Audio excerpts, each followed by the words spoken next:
of what it's like when you change anything in your dog's life. There are going to be, there's going to be an impact of some sort. And if we can do anything to just help guide that little bit, then that's going to be it. Yeah, absolutely, Karen. I think it's really important. I think you're very right to clarify that we're not here to comment on an individual case, but I do think, we want to talk about this important issue because it is something that comes up with dogs. And I think it's also important because this is the kind of show that gets downloaded and shared by lots of people. From our experience, I know that. So I think for new listeners, I think it's really worthwhile, Karen, if you just outline why we're qualified to talk about this. I think, first of all, I think you're right. Okay, they're all very different, and we can't get into people's houses and look at the way they're living and say, oh, you should do this, you should do that. But we both of us, we obviously are dog owners ourselves, but and you are a qualified clicker trainer and very experienced at that. I work in behaviour, so I've done a lot of consultations with families with dogs that have either bitten or shown aggression, and we are trying to resolve that issue within the family. It doesn't necessarily mean just the dog that has to do things or the family that have to do things with the dog. Sometimes it means changing your family routine. And, I've got a lot of experience in that. And I'm part of the Association of Pet Behaviour Counsellors, the APBC, which is, the UK's foremost sort of accredited behaviour organisation when you're coming down to choosing somebody to work with. So I would advise, if anyone is worried, first of all, do make sure your dog's been checked by your vet so that they're nice and healthy. The vet can confirm that. It's very easy to say, well, my dog's fine. You're not, with all due respect, only a vet can really say that. And then ask the vet to recommend you to an APBC behaviourist or find one in your area, because it's well worth the extra effort to get it in place before anything happens than having to try and then fight fires when it's too late and somebody's got bitten or hurt. It's really, so in terms of qualifications experience, I think, I'd never try and advise on a situation that I haven't seen in detail, but I do feel like, we're in a good place to hopefully pass on some ideas about what you could be doing. And I think you're right there to bring in the whole idea of an actual visit or an actual consultation with someone who is qualified, no matter which country, because I know that there are people all around who will listen to this show, and these are issues that cut across, dog ownership wherever you are in the world. And it's very easy at times like these, when there are major stories in the newspaper, that, people come out and comment on things and it gets taken up. Let's remember that if you have any concerns, go to a professional, talk about your individual concerns and individual case. It's very, very tempting in this day and age with the internet and media and accessibility to information all around the world to diagnose ourselves and to diagnose our own situations. If you are not a professional who works with dogs and behaviour, then it's very important that you actually do that. Don't you agree, Karen? I think so. I think everyone listening, that we're not fools, and we know that, there's always good stuff on the internet and there's always bad stuff, but you can get a real pickle trying to take it all on board. And I think there's a lot of almost casual prejudice about things, where someone I saw on television the other day said, oh, it's because dogs are pack animals and therefore, the baby's there and the dog's wondering who's in charge. And then you just think that is not a helpful interpretation of what could have happened in this situation. We know for a fact now that dogs don't live like that. They do have different motivations to us. They aren't trying to put us in a pack order and have a pack leader and all of that. So this was just a throwaway comment that is actually quite misleading and unintentionally so. I understand that, but that's said on television, so it gets to loads and loads of people, and it's inaccurate. So it's really easy to just kind of say, well, but be careful, be really careful. And I'm not saying everything we say is perfect either. So, no, exactly. If you don't question it, it's better to question it. I think, well, let's start out like this, Karen, that if you've got, for example, a family situation where, a new child or a new member is coming into the house and you've already got a dog, before, this is a question of planning. You're going to have to think about these issues before anything happens. What are the first kind of things that we do, what people do? I think, we've got to, nobody's got a crystal ball, so we don't know quite how the dog's going to react to a human child or a baby. You might have other people with babies that you could maybe, see what happens kind of thing. But we're not talking about taking risks here. What we're doing is evaluating them. And if we can evaluate the risk and think, right, well, here is a dog who is very laid back, don't mind what you do. You know, they're not funny around their food. They quite like their walks, and, you know, they're very sort of relaxed, maybe a bit older, not very into squeaky toys and that sort of thing. You might think, you know, the risk is slightly lowered. If you've got a very active dog, or you've got a working breed, or you've got a dog that loves chasing cats or squeaky things or squirrels, or, you know, and the slightest visitor, the dog goes berserk, that might be a more risky situation. And that's a very blanket assessment there. But what I'm trying to encourage people to do is to understand the kind of dog they've got and drill down into the detail after that, rather than, well, I've played its sounds of babies, and, well, I've, you know, let it sniff this, and, well, I've done that. Yeah, that's kind of okay, but you might not be doing the right thing for your individual dog. So the first thing to do is to assess what kind of dog you've got. So say, for example, when a baby's coming to the house, a new baby, we know that there's certain things babies do, don't they? I mean, they fill their nappies, so they smell quite interesting. They often smell of milk, food, you know.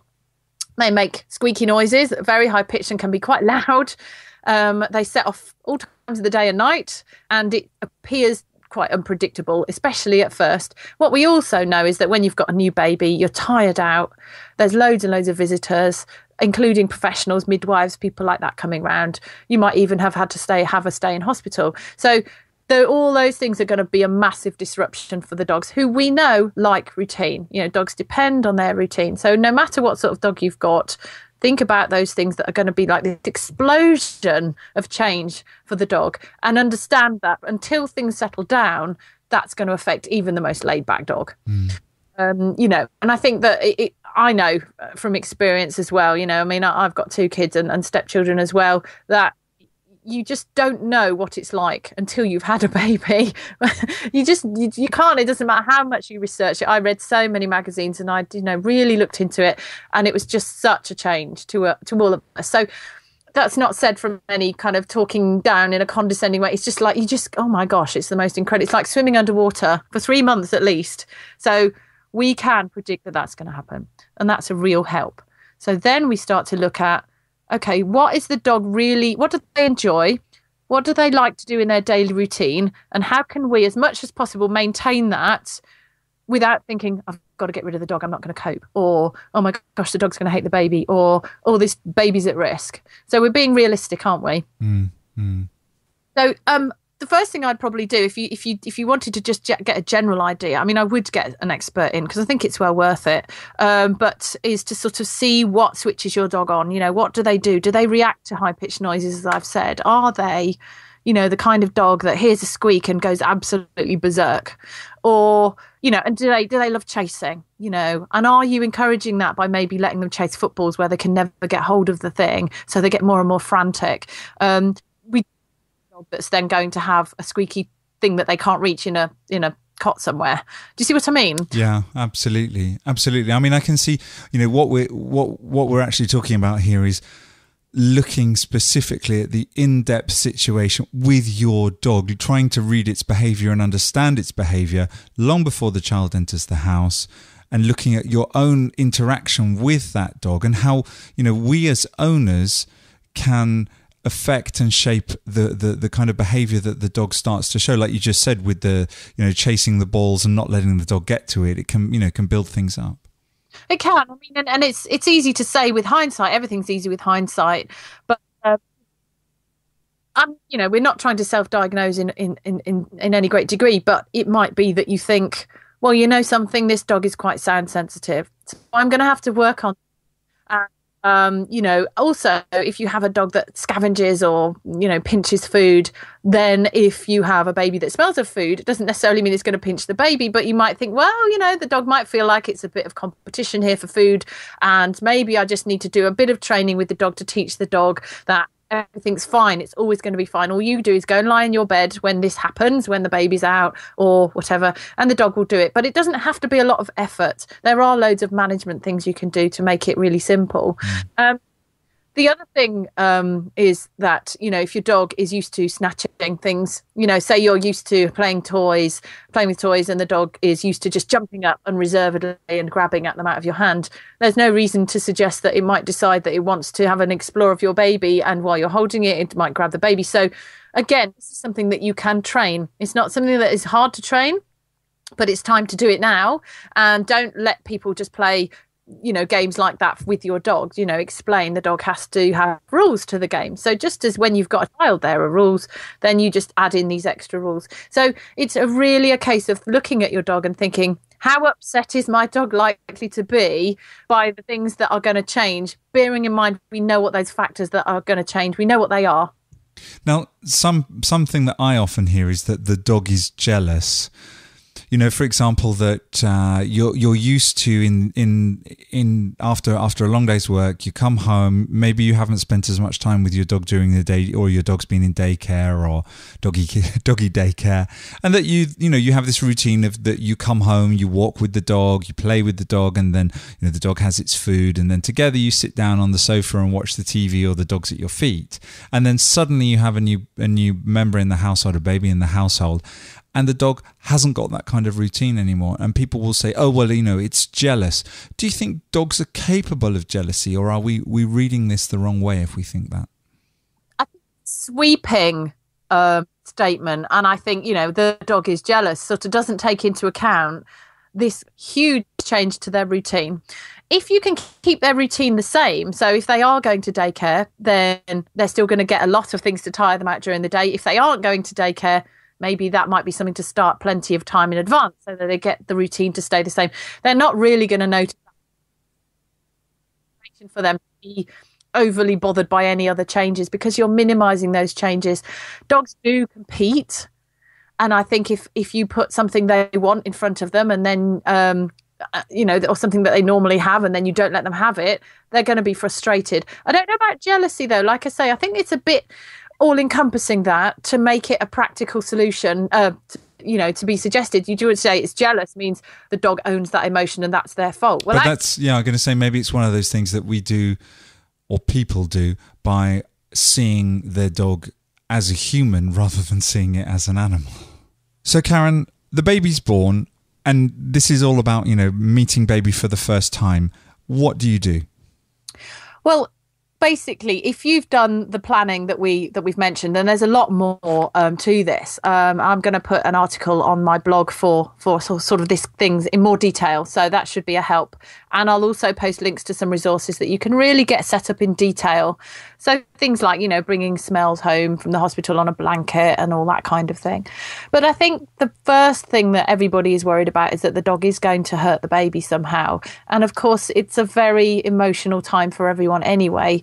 I'd say that it is unlikely that the dog's going to deliberately hurt the baby, unless you have a situation where the dog is out of control with anything that you're holding, or out of control with any squeaky noises, that kind of thing, which training can correct. So that's the first thing. If you've taken steps to plan ahead, it should be a fairly easy transition. But I would stress that you need to take your time over it. So it might be worth, for the first few days when you're first bringing baby home, is, to let things stay as much as they can for the dog in the same routine that you've already set up. So if you have to get somebody to walk the dog for you for a bit, do it, or, one partner walks the dog and the other one does things. So try and keep that the same, but don't sort of think the minute the baby walks, well, baby doesn't walk in the house. The minute you walk in the house with the baby in their little seat or pram, that you're not thinking, right, the first thing we've got to do is get the dog here. There's no reason why you have to do that. Keep the dog in the other room, have the baby in one room, and then when the baby goes upstairs to be changed or whatever, let the dog in, let them have a sniff around while the baby's out of the room. So you get a chance to see how excited the dog is, and the dog might just be excited because you're back. So don't overreact to it. Just try and take it very steadily, and you can gradually bring the two together. If you're worried, by all means, keep a lead trailing on the dog's neck. It doesn't have to be their normal lead that they go for walks with, so there's no association there. You could just put a line on, like a house line or a little bit of washing line, something like that, so that if you had to move the dog, then you could. Obviously, if you're extremely worried, you need a professional's help, and they will probably advise you to use a muzzle and all those sorts of things. But for goodness sake, don't take risks on your own. It's not worth it. Don't ever worry that you are going to be rewarding the dog for bad behaviour. If you've already trained the dog to come to you very thoroughly, even just in the house for a little bit of tasty food, you are going to find that the dog is probably going to ignore what else is going on and come rushing to you and say, I'm doing what you want, I'm doing what you want. So we're trying to keep it into a predictable routine. So we don't want, is what I'm trying to say, we don't want a scenario where everyone comes in, everyone's excited and everyone's tired and a little bit anxious, and then the dog races in and gets told off. And then the first dog's introduction to the baby is, what the heck is that in my house? And everyone's really upset. So therefore it must be a threat, because that would be a disaster. But you can see how easily we would all just see how easily that could happen. Yeah, operant conditioning. Yeah. We want first introductions to be lovely. First impressions are the ones that last. So let's make it a really good impression. So if the dog's going to be very gradually introduced, so gradually over a few days if necessary, and every time they're anywhere near the baby, they get something really nice with you rather than, here is the baby, have a look at it, then you'll find that it'll be a much more seamless integration. And that's really what we want, isn't it? Dogs are just as much a part of the family. And, although the baby needs special care because they can't get away, they're not independent, we have to unfortunately make the dog has to come second in this situation, and that's very difficult for us. We can pull ourselves apart with guilt, but really if you're making it as gentle as possible, you're actually being fairer to everyone, including the dog. What about things like, well, of course, I think when something like this occurs, that it raises everyone's level of anxiousness. Absolutely. I'm sure anyone that's pregnant at the moment, families that are expecting babies that have got dogs, they are now going to be considering this. This is going to be, it's going to be a hot topic, of course. What about this whole thing about being overly anxious around your dog and your dog picking up on that?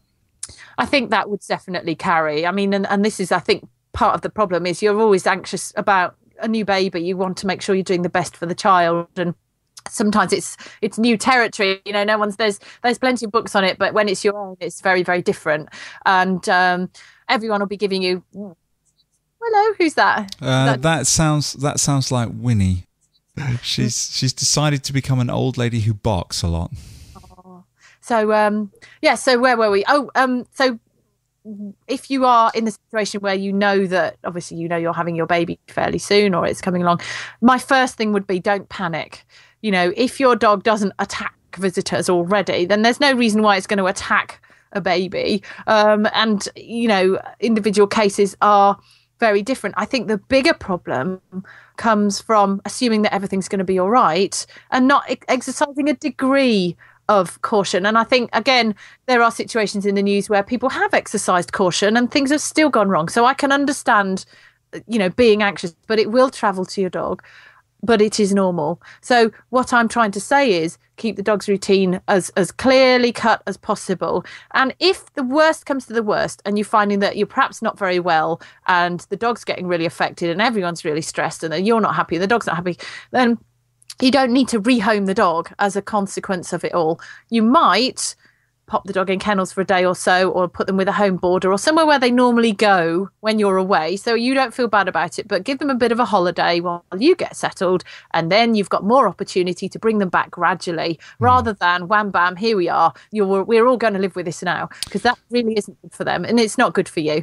What about people that will now go, well, of course we can't have the dog in the house when the baby comes back straight away, we'll get mum and dad to take care of the dog, or maybe put it in a boarding kennel or something like that, and separate the dog from the household. And then rather than the baby being brought in, the dog is taken away and then brought back. Because I know, for example, with my dogs, if they go away and stay with someone else, or when they then come back home, they are very excited to be home.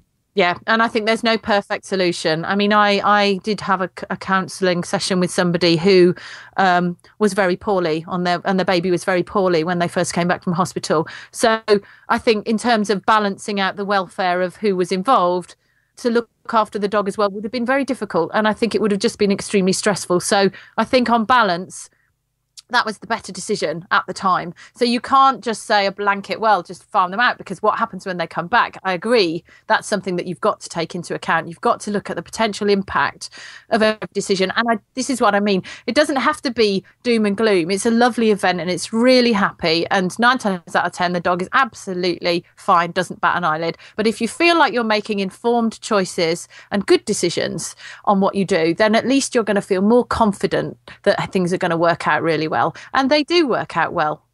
So let me play because of course I'm very much aware of this, and I'm trying to take the position as we talk here, Karen, from someone that's not a qualified trainer that is trying to think through the kind of issues that they have. Now, if I were to concept check with you, and let's look at the takeaways.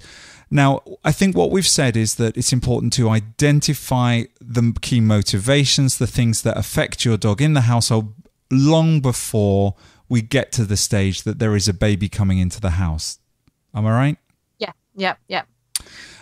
Yeah, go on. I was just going to say the other thing that we, slightly going back to something we mentioned before, because we haven't covered this in that much detail, and we'd be here all day, but, something that babies do cry.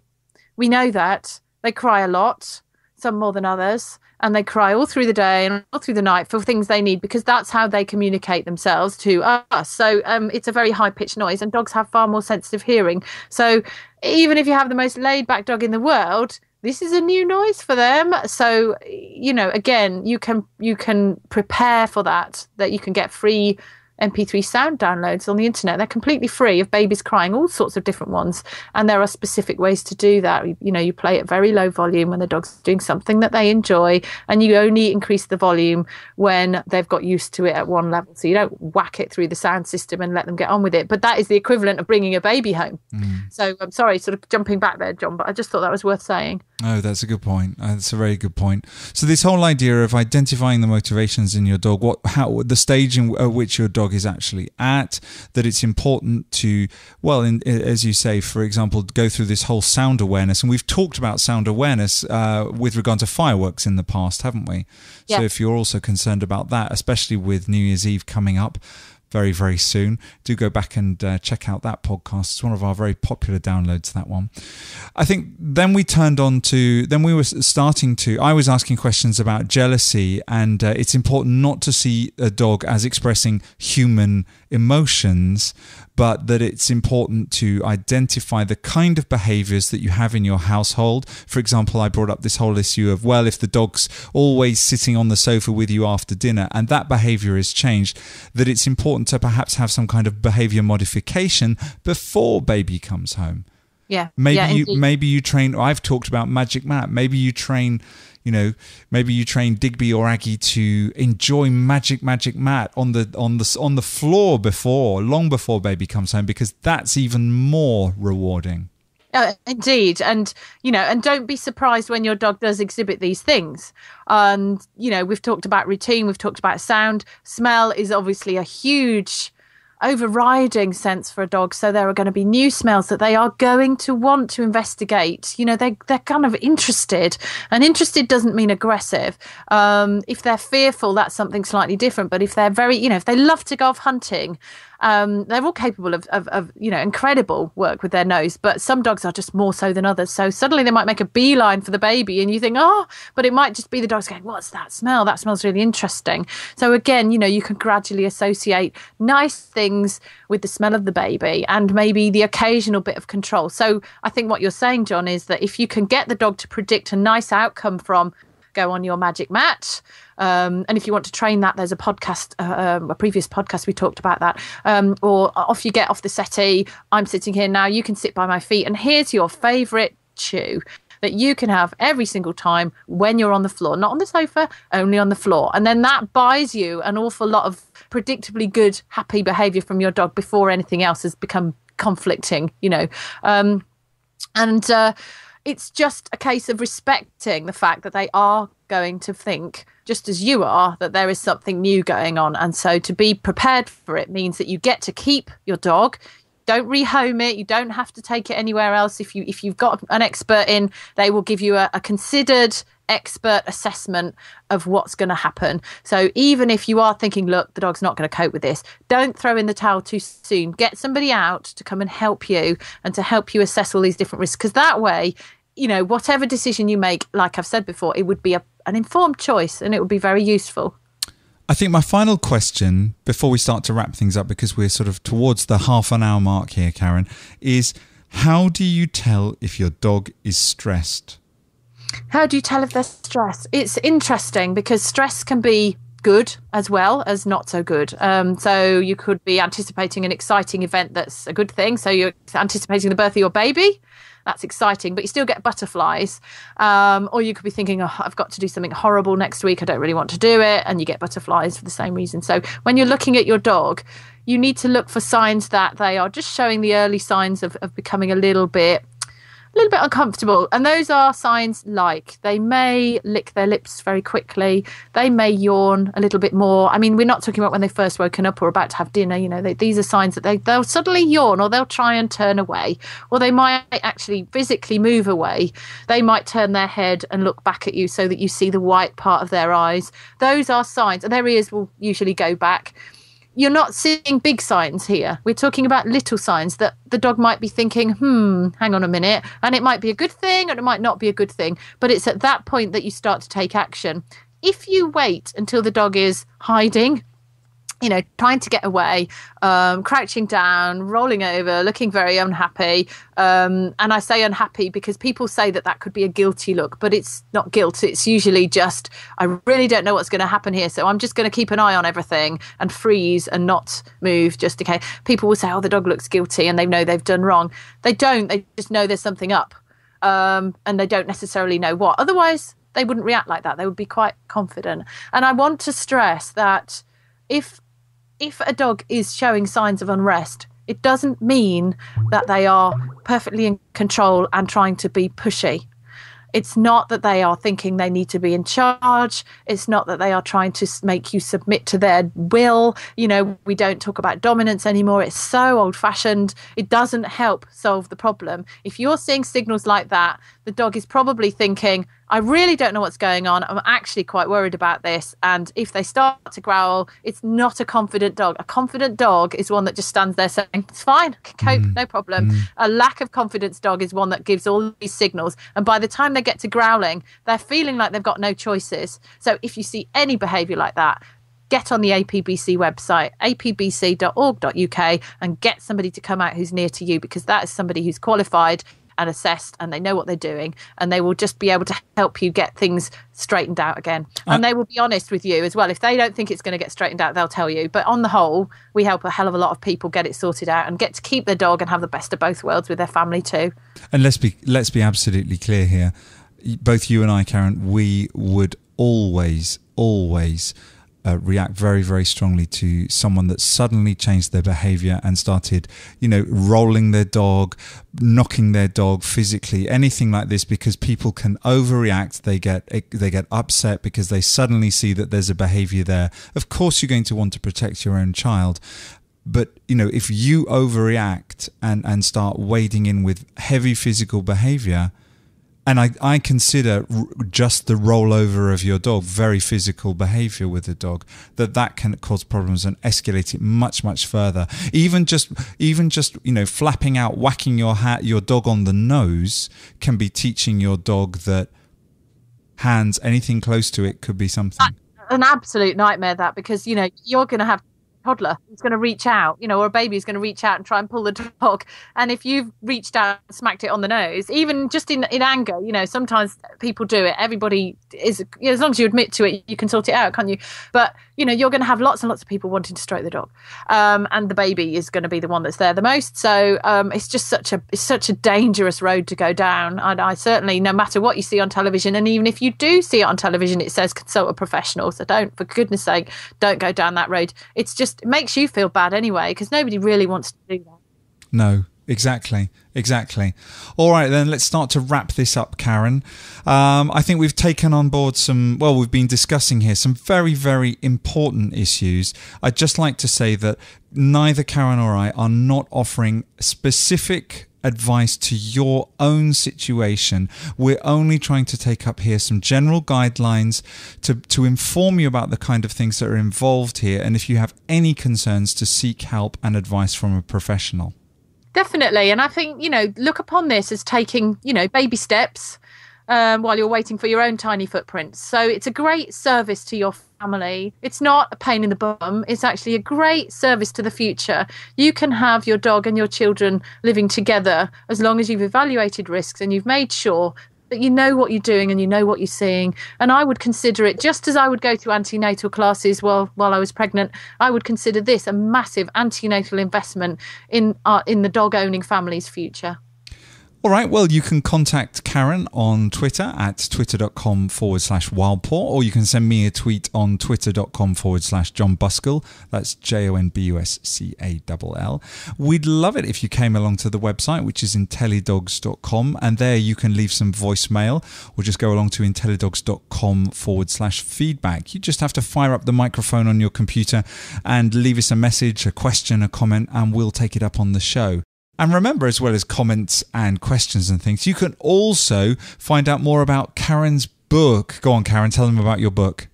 My book is about, it's called What Your Dog Wants. So if you want to know a bit about the motivations behind your dog's behaviour, we designed it to be very straightforward. Lots and lots of photos of illustrations of what you could be looking out for and how you can make everybody's lives better. So it's not pandering to the dog.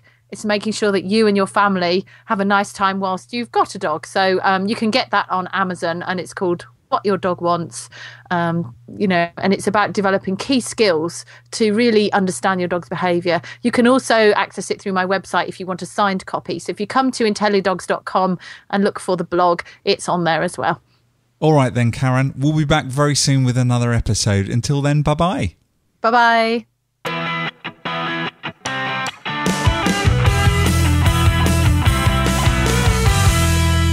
The bandwidth for the Wild Paw Dog podcast this week was sponsored by Collarways.com and the Lighty Light Up Collar. www.lightupcollar.co.uk. The LED light collar to be seen in. And that's a really good idea when it's dark and wintry like it is right now.